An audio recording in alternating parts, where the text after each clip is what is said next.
भगत सिंह ने कहा था कि जब सरकारों के कान और मुंह बंद हो जाए तो धमाके की जरूरत होती है। तो एक बड़ा धमाका करने की जरूरत है। यहां पर पहुंचे हुए हमारे जितने भी गणमान्य लोग हैं, जितने भी साथी यहां पर पहुंचे हुए हैं, आज यहां से जो ये प्रण लेकर जाएं, सभी ने अपनी अपनी बातें रोजगार पर कही, बेरोजगारी पर कही, पर अक्सर हमने आंदोलनों में देखा है, हम सभागार में बैठते हैं, हम फेसबुक पर एक्टिव रहते हैं, बहुत बड़ी बड़ी चर्चाएं करते हैं, बहुत ऐसे सपने देखते हैं और ऐसी अराजकता फैलाने की बातें सोशल मीडिया के माध्यम से करते हैं जो पूरे समाज के लिए बड़ी दुखदाई होती है। और आक्रोश में आकर समाज की जो विघटनकारी ताकतें हैं वो पूरी तरह से समाज को बांटने का काम करती है। तो अब मैं ये कुछ बातें जो बड़ी महत्वपूर्ण थी मैं कहना चाहता था, क्योंकि मैं भीम आर्मी भारत एकता मिशन का प्रदेश अध्यक्ष हूं और एक अहम चर्चा का जो ये चिट आई है, मैं माफी चाहता हूं कि इसको मैं अभी एक्सेप्ट नहीं करूंगा, क्योंकि बहुत ही महत्वपूर्ण बातें जो है इस मंच से कह रहा हूं कि सबसे बड़ी बात उठती है जब भी बेरोजगारी की बात आती है, सोशल मीडिया के माध्यम से अराजक और जो गुंडा तत्व है सबसे पहले आरक्षण के ऊपर उंगली उठाते हैं।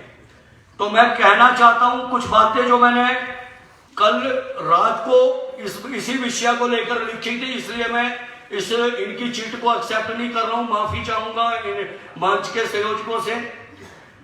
सोशल मीडिया में आजकल समय का एक ऐसा दोधारी हथियार बन चुका है जिससे आप चाहो तो समाज में आपसी प्यार और भाईचारे की भावना को प्रचार करो और चाहो तो नफरत फैलाकर समाज को बांट दो। जब आप जैसे अनुभवी लोग किसी समाज की ज्वलंत समस्या पर बिना गहन अध्ययन और संकुचित दृष्टिकोण से अपनी राय देते हैं तो स्थिति कई बार समाज के लिए घातक बन जाती है। आज मैं एक ऐसे समाज के ज्वलंत मुद्दे आरक्षण पर अपने विचार प्रकट करने की दुष्टता कर रहा हूं। आजकल फेसबुक आदि अनेक सोशल मीडिया साइट्स पर अनेक आरक्षण हटाओ मंच और आरक्षण समूह बने हुए हैं जो समाज के आरक्षित वर्ग के प्रति कई बार तो अमर्यादित भाषा का प्रयोग करते हैं, जहर उगलते हैं, आरक्षित जातियों का मजाक उड़ाया जाता है, तंज कसे जा रहे हैं कि वह मुफ्त में खाते हैं, उसको बिना योग्यता के सब कुछ मुफ्त में मिल रहा है, वह समाज के लिए खतरा है, उसके लिए हक छीन लिए हैं, उसके देश को खोखला कर दिया है। इस देश में तरक्की पानी तो मेहनत नहीं, दलित बनो। संविधान में घोड़ों की पांव में आरक्षण की जंजीरें डालकर गधों को खुला छोड़ दिया गया। IAS, JEE, NET जैसी राष्ट्र स्तर की उच्च परीक्षाओं में भी जब कोई आरक्षित वर्ग का बच्चा टॉप करता है तो उसकी प्रतिभा की तारीफ के बजाय उसके ऊपर आरक्षण के नाम पर कीचड़ उछाला जाता है। क्या आपको लगता है कि इस तरह की किसी समस्या का हल हो जाएगा? आज 21वीं सदी में इस तरह की टिप्पणियां कितनी न्याय तर्क संगत है। आरक्षित वर्ग को ये एहसास दिलाया जा रहा है जैसे वह इस देश के नागरिक ही नहीं है, आतंकवादी है जिनसे देश को खतरा पैदा हो गया। इतनी नफरत और घृणा का ये माहौल, क्या ये इस मेरे युवा साथियों, मुझे लगता है कि किसी समस्या के समाधान के लिए उसका पूरा इतिहास जानना जरूरी है कि ये आरक्षण है क्या और क्यों दिया गया था। आरक्षण 3 स्तर पर मिल रहा है।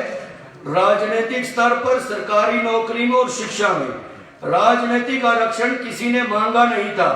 ये वह झुनझुना है जो गांधी जी ने जबरदस्ती पूना पैकेट के बदले में थोपा था। ये भी केवल निम्न स्तर पर है, जैसे पंचायत, जिला परिषद, विधायक और सांसद तक मंत्रिमंडल के गठन, प्रदेश के मुख्यमंत्री, राज्यपाल और देश के प्रधानमंत्री जैसे अहम पदों पर कोई आरक्षण नहीं है। अब चिटों